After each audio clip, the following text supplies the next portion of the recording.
الحمد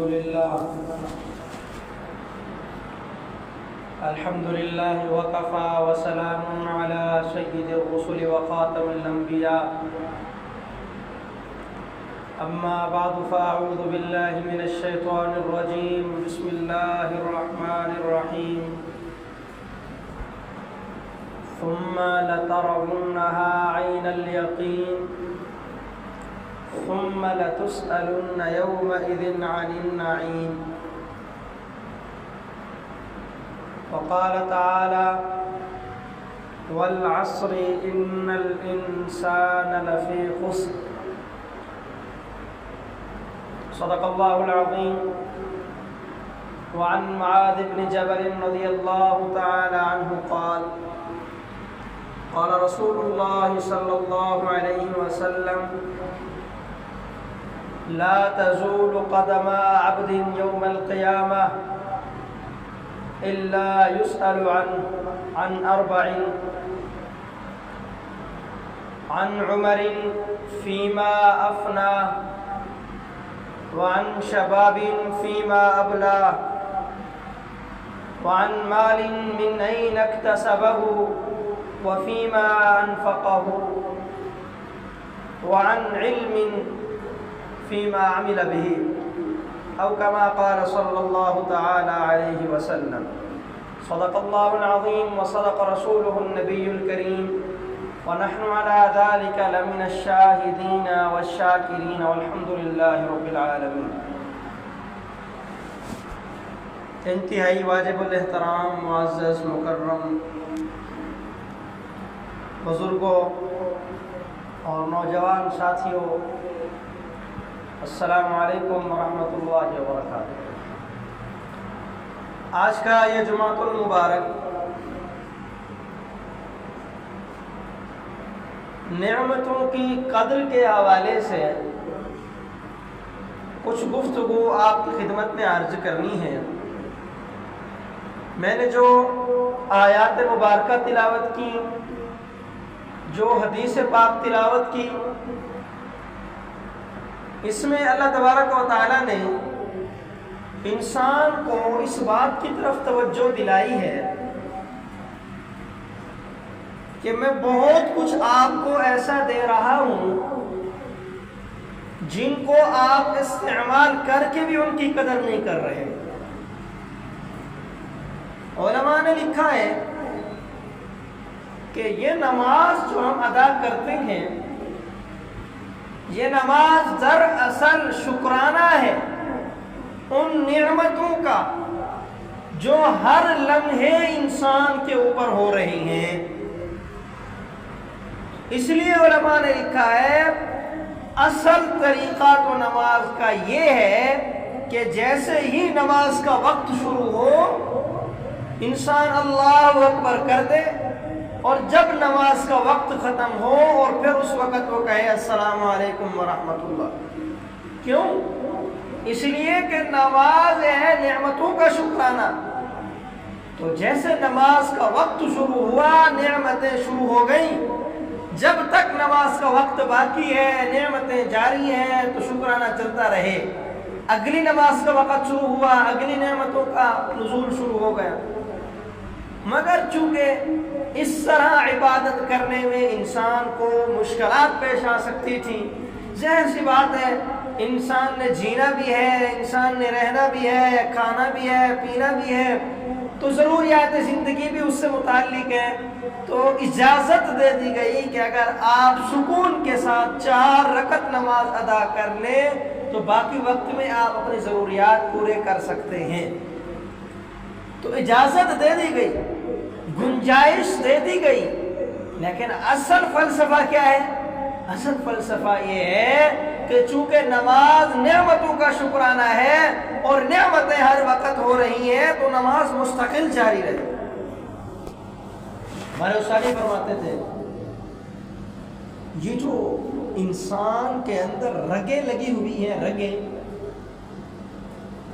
یہ رگوں اگر ان کو لمبا پھیلا دیا جائے، ایک انسان کے اندر اتنی رگیں ہوتی ہیں کہ پوری زمین کے گرد 7 مرتبہ ان کو لپیٹا جا سکتا ہے. یعنی اتنی لمبی زمین اور ایک انسان کی رگیں بناتے جائیں اور رگوں کے ساتھ رگیں لگا کر اگر ہم زمین کے اوپر لپیٹیں تو 7 بل کھا سکتی ہیں یہ رگیں، ایک انسان کی رگیں. اور اربوں انسان اس دنیا میں آباد ہیں، اللہ نے ہر ایک کے اندر یہ فنچر نعمتوں کا لگا رکھا ہے. فرمایا کہ سائنسدانوں نے یہ تحقیق کی ہے کہ اگر ایک انسان اسی شکل میں تیار کیا جائے، ایک انسان کو وجود دینے کے لیے 400 فیکٹریاں قائم کرنی پڑے گی.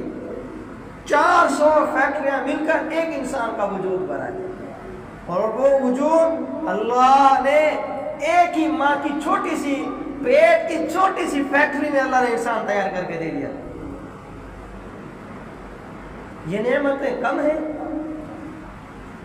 اب اللہ تبارک و تعالی نے انسان پر نعمتیں تو فرما دی. اب اگلا سوال یہ ہے کہ کیا ان نعمتوں کی قدر ہم نے کی ویسے جیسے کرنی تھی؟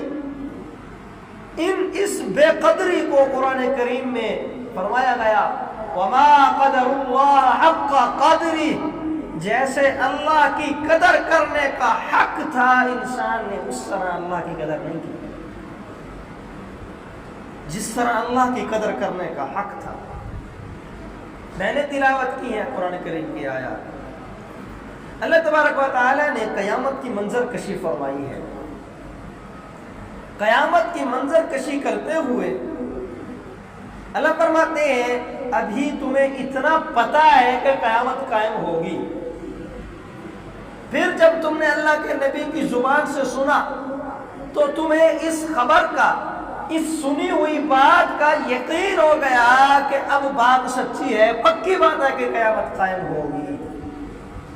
اور اللہ فرماتے ہیں ثم لترونها عین الیقین، کہ جب قیامت قائم ہو جائے گی تم اللہ کے دربار میں پہنچ جاؤ گے، پھر تم آنکھوں کے ساتھ بھی دیکھ کر یقین کر لو گے کہ رسول اللہ کی کہی ہوئی باتیں سچی تھی.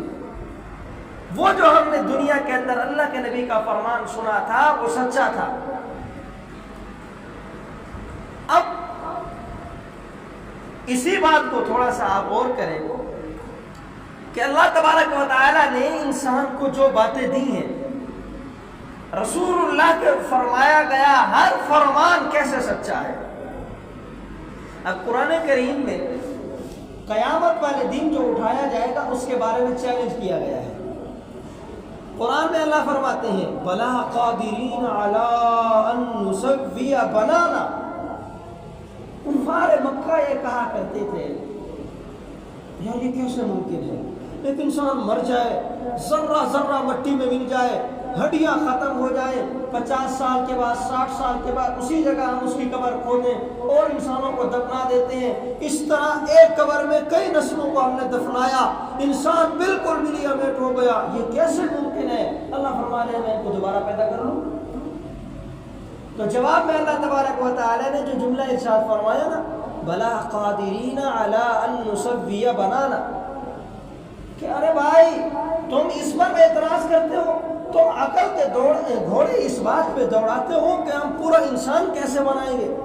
ہم تو اس بات پہ بھی قادر ہیں تم انسانوں کے انگلیوں کا ایک ایک پورا بھی بنا کر تمہیں دکھا دیں کہ ہر انسان کا پورا کیسے بنایا گیا تھا، ہم وہ بنا کر تمہیں دکھا سکتے ہیں. اب آج 1400 سال کے بعد آج کی ٹیکنالوجی نے فنگر پرنٹ ایجاد کیا ہے. آپ بینک میں جائیں، آپ نادرا کے دفتر میں جائیں، آپ کسی بھی سرکاری دفتر میں جائیں، اراضی ریکارڈ سینٹر میں جائیں، عدالت میں جائیں، کہیں بھی جائیں، تھم لگتا ہے، انگوٹھا لگتا ہے آپ کی تصدیق کے لیے. کیوں؟ اس لیے کہ سائنس بھی یہ بات مان چکی ہے کہ ہر انسان کا انگوٹھا دوسرے انسان کے انگوٹھے سے الگ ہے. ہر انسان کا انگوٹھا دوسرے انسان کے انگوٹھے سے الگ ہے. دائیں ہاتھ کا انگوٹھا الگ ہے، بائیں ہاتھ کے انگوٹھے کے نشان الگ ہے. ہر انسان کی انگلیوں کے پورے، ایک انسان کی انگلیاں 10 انگلیاں ہیں، اور اس وقت کائنات میں ایک عام سی تحقیق کے مطابق 8 ارب انسان اس دنیا میں آباد ہے. اب 8 ارب کو آپ 10 کے ساتھ ضرب دو، 80 ارب فنگر پرنٹ اللہ نے بنا کے دے دیے۔ اس وقت جس دنیا میں اس وقت ہم بیٹھے ہیں، اس وقت اللہ تبارک و تعالیٰ نے 80 ارب فنگر پرنٹ بنا کے اس دنیا میں بسا رکھے ہیں، اور ہزاروں سال سے یہ کائنات بستی چلی آ رہی ہے۔ اندازہ کریں کہ ہزاروں سالوں میں کتنے اربوں اللہ نے فنگر پرنٹ بنائے، اور سب کے بارے میں اللہ نے چیلنج کر دیا، بلا قادرین علی ان نسوی بنانا، ہزاروں سال کے اربوں فنگر پرنٹ بنانے پر میں خدا قادر ہوں۔ یہ اللہ بتا رہے ہیں کہ میں کتنا بڑا خدا ہوں، میں کتنا بڑا قادر ہوں اس بات پر۔ بڑا قادرین علی ان نسوی بنانا، تم انسان کے وجود پہ اشکال اٹھاتے ہو کہ انسان کیسے دوبارہ اٹھ جائے گا؟ میں تو ہر انسان کی انگلیاں بھی الگ الگ بنانے کو تیار ہوں۔ اور بلکہ میں نے تو ایک صاحب سے سنا تھا، وہ تھوڑا سا دنیاوی تعلیم کے ساتھ زیادہ منسلک تھے، وہ ایک جگہ فرمانے لگے، کہتے ہیں انسان تو انسان، جانوروں کی شکلیں بھی الگ الگ ہوتی ہیں۔ یہی وجہ ہے کہ آج تک کوئی کسان اس بات پر نہیں جھگڑا کہ میری بھینس تیرے پاس چلی گئی۔ ہر انسان کو، ہر کسان کو پتا ہے میری بھینس اس شکل کی ہے، تیری بھینس اس شکل کی ہے، میرا بیل اس شکل کا ہے، تیرا بیل اس شکل کا ہے۔ بیلوں کی شکلیں بھی آج تک ایک طرح کی میچ نہیں ہوئی، بھینسوں کی شکلیں میچ نہیں ہوئی، بکریوں کی شکلیں میچ نہیں ہوئی، اور وہ خدا وہ اس نے انسانوں کی شکلیں بنا کر انسانوں کے فنگر پرنٹ الگ کر دی۔ تو پہلی بات جو آج کے خطبے میں عرض کرنا چاہ رہا تھا وہ ہے اللہ تبارک و تعالیٰ کی نعمتوں کا انسان کے اوپر ہر وقت برسات، ہر وقت انسان کے اوپر نعمتیں برس رہی ہیں، نعمتیں برس رہی ہیں۔ اب سوال یہ ہے کیا ہم اس نعمت کی قدر بھی کر رہے ہیں یا نہیں؟ اللہ تبارک و تعالیٰ نے سورۃ التکاثر کی آخری آیت میں یہ اعلان فرمایا، ثم لتسألن يومئذ عن النعیم، دن قیامت کے تم سے تمہاری نعمتوں کے بارے میں پوچھوں گا، میں تم سے پوچھوں گا تم نے میری نعمتوں کی کتنی قدر کی تھی۔ اور جناب معاذ بن جبل رضی اللہ تعالیٰ عنہ کی جو حدیث میں نے آپ کے سامنے تلاوت کی، جناب معاذ بن جبل فرماتے ہیں رسول اللہ صلی اللہ علیہ وسلم نے ارشاد فرمایا، دن قیامت کا حساب کتاب کا وقت جاری، سورج سر پر، اللہ کی عدالت، ترازو قائم، اللہ کا حساب کتاب جاری۔ ایسے وقت میں جناب معاذ فرماتے ہیں رسول اللہ صلی اللہ علیہ وسلم نے فرمایا، کسی بھی انسان کے پاؤں، کسی بھی انسان کے قدم اس کی اپنی جگہ سے ہٹ نہیں پائیں گے جب تک کہ اللہ کے دربار میں 4 سوالوں کا جواب اللہ کے دربار میں جمع نہیں کرائے گا۔ 4 سوالوں کا ڈیٹا اللہ کی عدالت میں جمع کرانا پڑے گا، پھر انسان کو وہاں سے چھٹی ملے گی۔ پہلا سوال، عن عمر فیما افنا، پہلا سوال زندگی کا ہوگا، کہاں کھپائی؟ تمہیں جو اتنی زندگی دی تھی، 20 سال، 25 سال، 60 سال، 70 سال، کہاں کھپائی تھی؟ یہ زندگی کا ایک ایک لمحہ کہاں تم نے فنا کیا؟ 24 گھنٹے 1440 منٹ بنتے ہیں، ایک دن کے 1440 منٹ، اور ایک سال کے 360 دن، 70 سال کی زندگی کے آپ منٹ بنائیں کتنے منٹ بنتے ہیں؟ یہ سارے اللہ کے دربار میں جواب دینے پڑ جائیں گے۔ اور وہ ایک استاد نے نا مثال دی تھی مال کی، ٹیچر تھے، وہ کسی بچے نے اشکال اٹھا دیا، اس نے کسی کو اتنا مال اور کسی کو اتنا غریب، ایسا کیوں ہے؟ جس کے پاس پیسہ بہت ہے اس کے تو مزے ہیں۔ تو استاد صاحب نے ایک آسان سی مثال دی، بچوں کو پیسے بانٹ دیے، کسی کو 50، کسی کو 100، کسی کو 10، کسی کو 20، کسی کو 5، کسی کو 2، کسی کو 1۔ اور استاد صاحب نے کہا بھائی آپ 1 روپے والے سے لے کر 100 روپے والے تک سب آزاد ہے، جہاں آپ خرچ کرنا چاہیں خرچ کر لیں گے۔ کل ہم انشاءاللہ العزیز پارٹی کریں گے اور دیکھیں گے کس نے کہاں کمایا۔ دوسرا دن آیا، استاد صاحب نے سب بچوں کو ساتھ لیا اور پہنچ گئے ایک ہوٹل پر۔ سب بچوں سے یہ کہا کہ جس کو جتنے پیسے دیے گئے تھے جوتا اتارے، تندور پہ کھڑے ہو کر سارے روپے کا حساب دے، تندور کے اوپر کھڑے ہو کر حساب دیں کہ جس کو جتنے پیسے دیے گئے تھے اس نے وہ پیسے کہاں خرچ کیے۔ اب جی شروع ہو گئے، 50 والا کھڑا ہو گیا، 10 کی ٹرافیاں لی، 10 کی چاکلیٹ لی، 10 کے جوس لیا، 10 کی بوتل لی، 10 کا پاپڑ لیا، یہ وہ 100 والا بھی آ رہا ہے، 20 والا بھی آ رہا ہے، 30 والا بھی آ رہا ہے۔ اب وہ جو 50 والا آیا، اب وہ یہ کہے 10 کے پاپڑ لیے، پاؤں چلے، ایک پاؤں رکھے دوسرا اٹھائے، پھر دوسرا 10 کا حساب دے، دوسرا پاؤں رکھے دوسرا اٹھائے، پاؤں اٹھاتے رکھتے اٹھاتے رکھتے اس نے بڑی مشکل سے 50 کا حساب پورا کیا۔ حساب دیتے دیتے دیتے جب باری آئی نا 1 روپے والے کی، اس نے اوپر چڑھتے ہی کہا 100 روپے کی ٹافی نہیں کھا گیا، نیچے اتر آیا۔ استاد نے کہا بیٹا یہیں سے آپ سبق پڑھ رہے ہیں، جس کو دنیا میں 1 روپے دیا گیا وہ یہ نہ سمجھے کہ 1 روپیہ اس کا حساب آسان ہو گیا، اور جس کے پاس 50 ہے اس کا حساب بھی ایسا مشکل ہے، اس کا حساب بھی ایسا مشکل ہے۔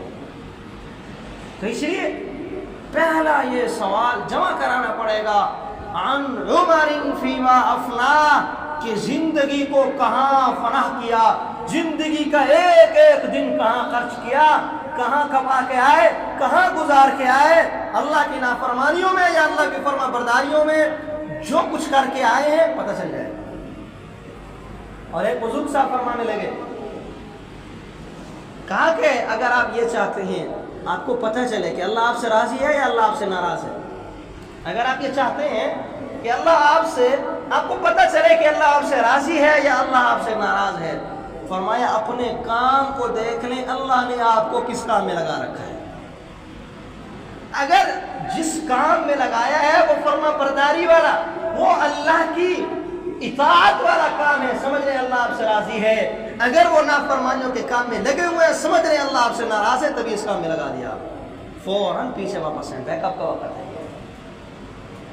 یہ سوال۔ دوسرا سوال، عن شباب فیما ابلا، جوانی کے بارے میں سوال ہوگا، کہاں بڑھاپا کیا جوانی کو، جوانی کہاں بوڑھی کر دی۔ یہ 15 سے لے کر 30 35 سال 40 سال تک کی زندگی کا جو زمانہ، عین شباب کا زمانہ، جوانی کا زمانہ، یہ اللہ کی صحیح طریقے سے عبادت کرنے کا زمانہ تھا، یہ زمانہ کہاں گزرا۔ میرے جیسا اور آپ جیسا نوجوان جو یہاں بیٹھا ہے کیا کہے گا؟ ٹک ٹاک کی ویڈیو سکرول کرتے گزارا تھا، یہ جواب دیں۔ یوٹیوب کی ویڈیوز کو سکرول کرتے گزارا تھا۔ اور عجیب بات یہ ہے کہ اس وقت ویڈیوز ہم دیکھ رہے ہیں، فیس بک پر دیکھ رہے ہیں، جو کچھ بھی دیکھ رہے ہیں، آپ تھوڑا سا کبھی غور کریں، آپ نے 1 منٹ کی ایک ویڈیو دیکھی، 1 منٹ کی ویڈیو دیکھنے کے بعد آپ کو کیا ملا؟ بس اس کلپ کو دیکھ کر آپ ہنسے ہیں، بس کچھ بھی نہیں ملا اس کے اندر۔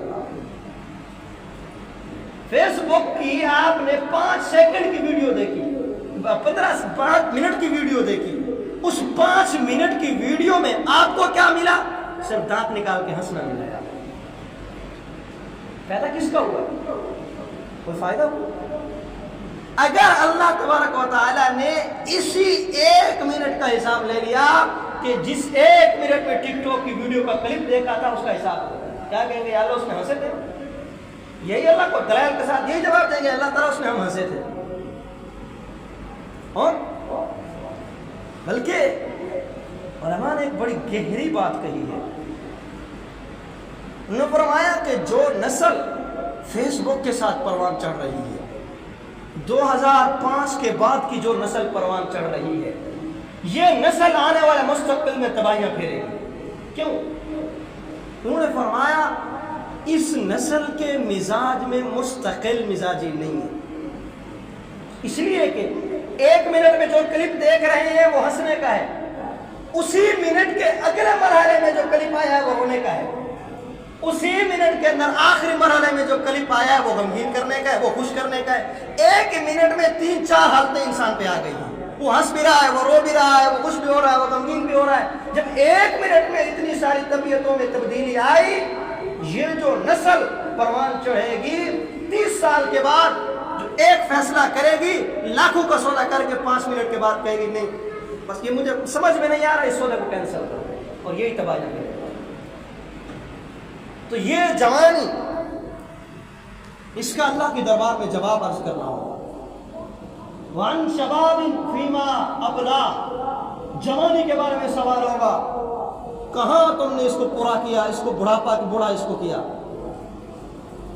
تو آج سے میں اور آپ یہاں میرے بیٹھے ہوئے میرے نوجوان ساتھی، اس سوال کا جواب اللہ کے سامنے ہم نے تیار کرنا ہے۔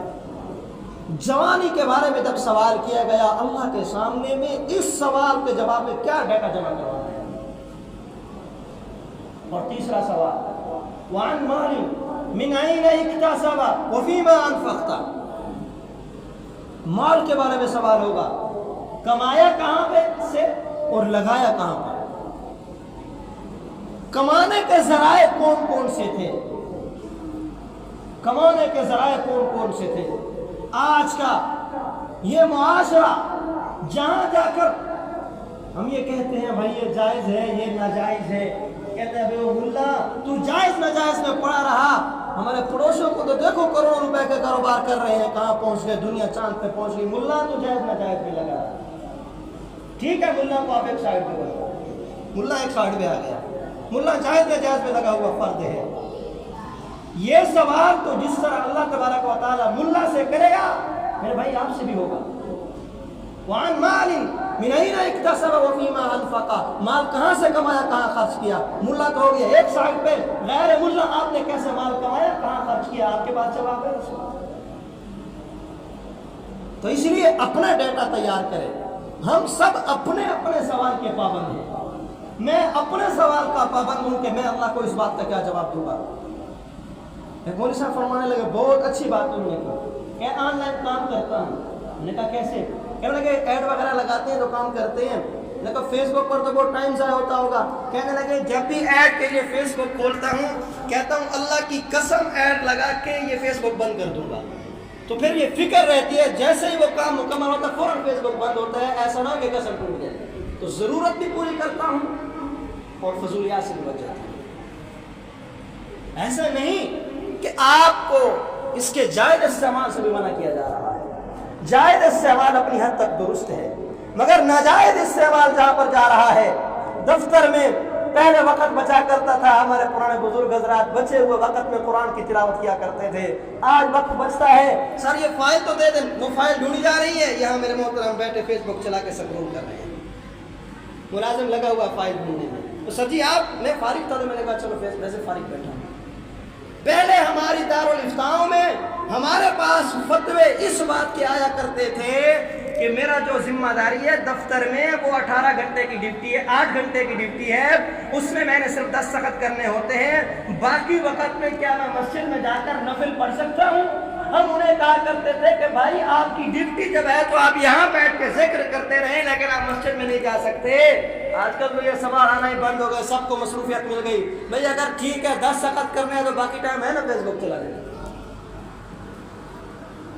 تو یہ تیسرا سوال، عن مال من أين اكتسب، اور ایسا نہیں کہ مال کمانے میں جھوٹ، یہ بڑی بڑی فیکٹریاں کماتی ہیں، یہ چھوٹا سے چھوٹا ملازم بھی، اب ریڑھی والا بھی اگر 4 سیب آپ نے ڈالے ہیں 5واں خراب اس میں ڈال دے گا، اور یہ پھر جب وزن زیادہ ہوگا صحیح نکال دے گا، اور 2 خراب اور 2 صحیح آپ کو پکڑا دے گا۔ آپ گھر آ کے شاپر کھول کے بیٹھے ہوئے، میں نے تو سارے اچھے سیب ڈالے تھے، یہ خراب کہاں سے نکل آیا؟ یہ میرے اس بھائی کی چلاکی کا نتیجہ ہے، اور وہ اپنے آپ کو چلاک سمجھ رہا ہے۔ 3 سوال، چوتھا سوال قیامت کے دن ہوگا، عن عمر فیما افنا، وعن شباب فیما ابلا، وعن مال فیما افنا۔ چوتھا سوال میرے ذہن میں نہیں رہا۔ 3 سوال یہ ہیں جو ہم نے اس کی تیاری کرنی ہے کہ رسول اللہ صلی اللہ علیہ وسلم نے فرمایا جب تک 4 سوالوں کا جواب آپ اللہ کی دربار میں جمع نہیں کراؤ گے، کسی بھی مسلمان کو یہ 4 سوالات وہ اللہ کی دربار میں 4 سوالوں کے جوابات نہیں پہنچائے گا، اس کے قدم اس کی جگہ سے نہیں ہٹ پائیں گے۔ ہاں چوتھا یاد آیا، وعن علم کے بارے میں بھی سوال ہوگا، فیما عمل، عمل کتنا کیا، یہ ضروری نہیں کہ عالم کو سارے مسائل کا علم تھا اس سے سوال ہو. اگر آپ کو اس بات کا بھی علم ہے کہ 5 وقتہ نماز فرض ہے، آپ پابند ہیں 5 نمازیں پڑھنے کی.